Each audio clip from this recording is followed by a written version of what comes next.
জীবনে প্রথমবার আমি শিবরাত্রি উপোস করলাম। তো দেখো, প্রথমে আমার বাড়ির ঠাকুরকে পুজো দিলাম, তারপর চলে গেলাম একটা বৌদির বাড়িতে পুজো দিতে। তো অলরেডি দেখো আমাদের দুপুরে পুজো দেওয়া হয়ে গেছে।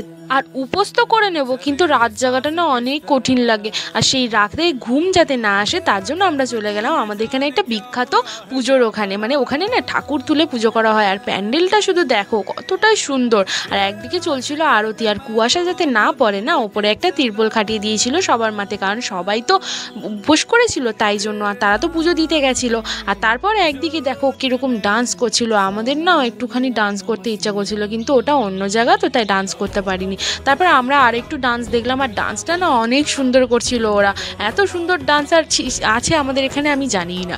তো তারপর দেখো আমরা না বাড়িতে চলে গেছিলাম, কারণ আমাদের 3 প্রহরের পুজো স্টার্ট হয়ে যাবে, ব্রাহ্মণ বলে গিয়েছিল। তারপরে পুজো শুরু হয়ে গেল, আর আমাদের এখানে না একটু ব্লুটুথ চালিয়ে ডান্স করা ছিল। আর আমার না অনেক ঘুম পাচ্ছিল, তো চোখ মুখ দেখতেই পাচ্ছ। তারপর 4 প্রহরে পুজো দিয়ে বাড়ি